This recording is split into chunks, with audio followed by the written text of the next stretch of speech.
안녕하십니까. 김주성의 안식일학교 교과 묵상입니다. 2023년도 제4기 사과입니다. 제목은 하나님의 선교에 동참함.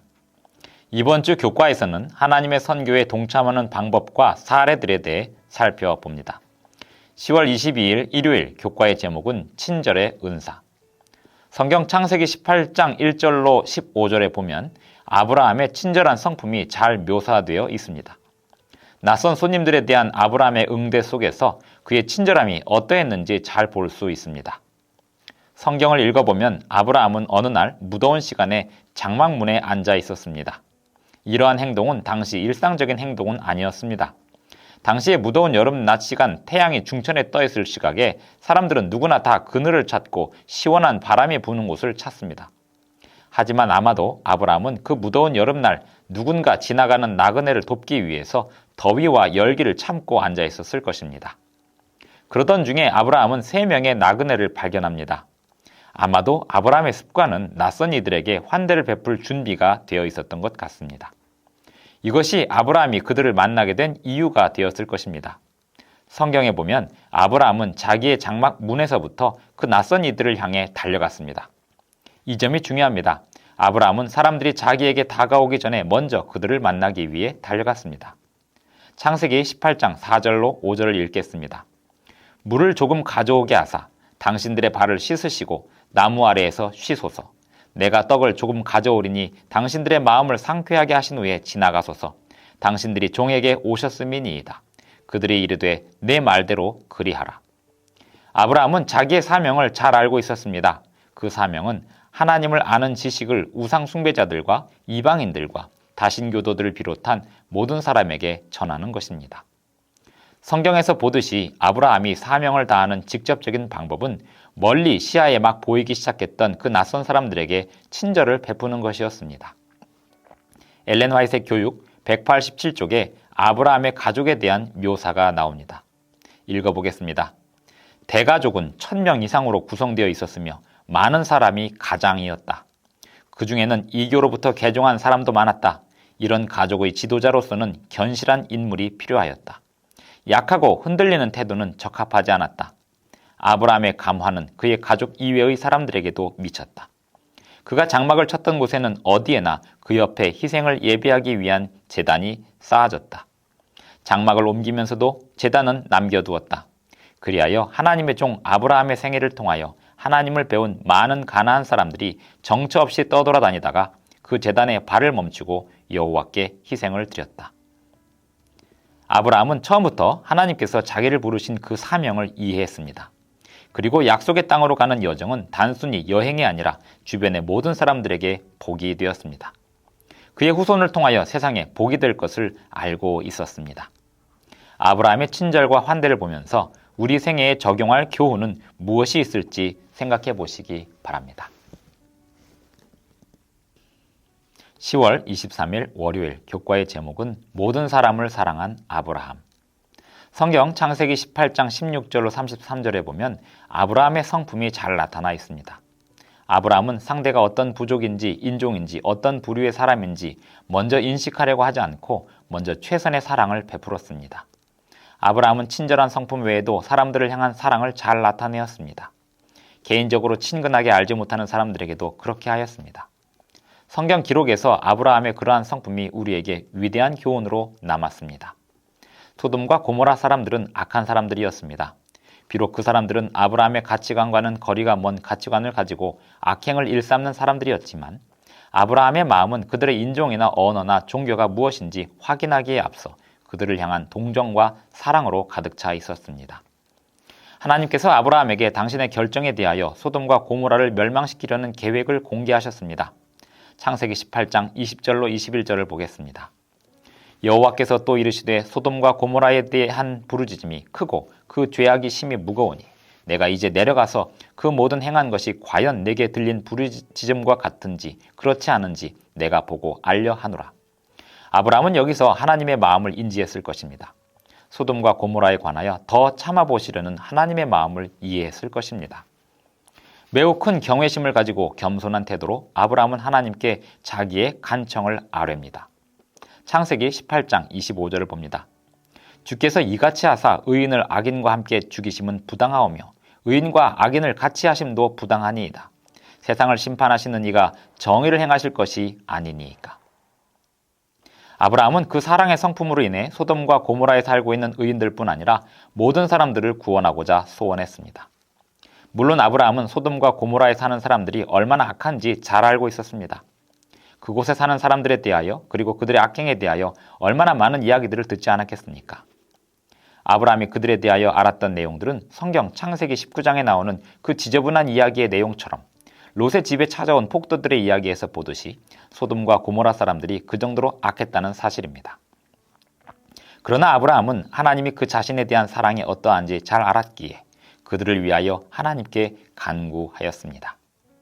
아브라함은 생각하기를 사람들이 하나님께 회개하여 돌아올 수도 있는 것이었습니다. 아브라함이 생각하기를 고모라 사람들을 구원함은 회개할 기회를 주는 것이었습니다.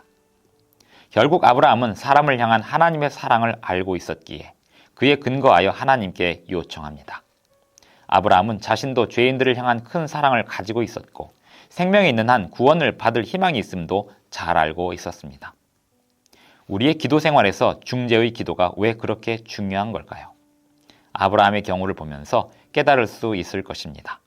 그 기도가 우리의 뜻대로 이루어지든 그렇게 되지 않든 우리가 알 수 없는 부분이 있다 해도 중재의 기도를 드림으로 우리가 할 수 없는 많은 일들이 이루어지기도 하고 우리가 알 수 없었던 많은 부분들을 알게 되기도 합니다. 도움이 필요한 사람들을 위하여 중재 기도를 드림은 죄인을 향한 하나님의 사랑을 더 많이 체험하고 깨닫게 되는 방법이기도 합니다. 부조와 선지자 139쪽의 글을 읽습니다. 그 믿음의 사람은 소돔 거민을 위하여 탄원하였다. 한때 그는 그들을 칼로 그들을 구원한 일이 있었으나 이제는 그들을 기도로써 구원하고자 노력하였다. 10월 24일 화요일 교과 제목은 아브라함의 기도의 정신. 중재 기도에 대해서 살펴봅니다. 중보 기도라고도 할 수 있습니다만 어떤 경우에는 중재 기도라는 말을 더 선호하기도 합니다. 중보 기도라는 말은 주로 예수님께서 우리를 위해 중보하신다 할 때 사용합니다. 우리가 다른 사람들을 위해서 기도하는 것을 그래서 중보 기도라는 말 대신에 중재 기도라는 말을 쓰기도 합니다. 하지만 사람이 다른 사람을 위해서 기도하는 것을 중보 기도로 한다고 해서 꼭 틀린 말은 아닙니다. 다만 중보 기도라는 말보다 중재 기도라는 말을 더 선호하는 경우도 있는 것뿐입니다.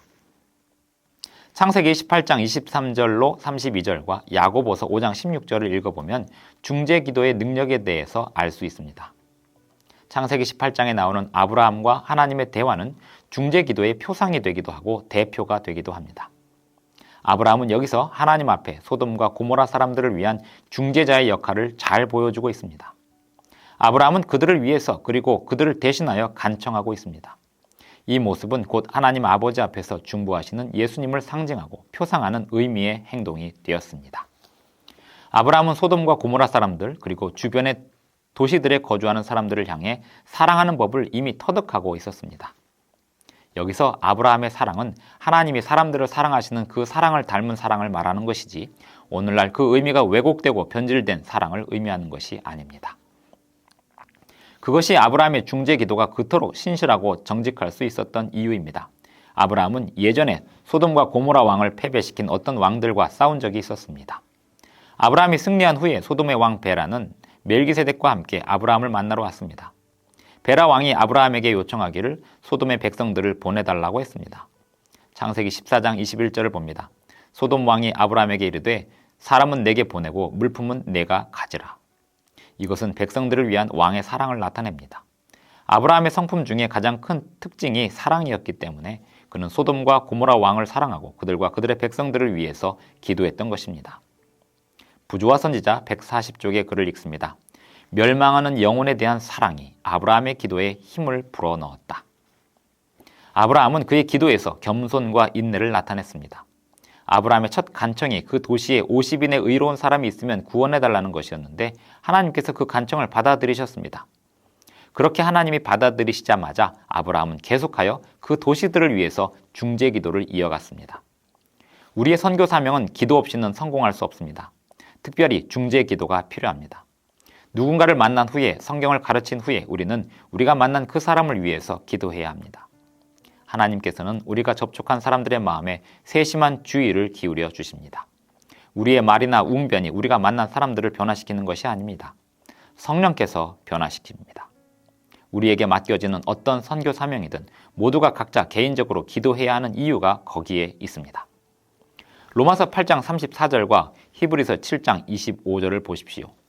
예수님이 우리를 위해서 무엇을 하시는지, 그리고 그 진리가 다른 사람을 위해서 우리의 역할이 무엇이 되어야 하는지에 대해서 잘 교훈하고 있습니다. 먼저 로마서 8장 34절을 읽고 히브리서 7장 25절을 읽겠습니다. 누가 정죄하리요?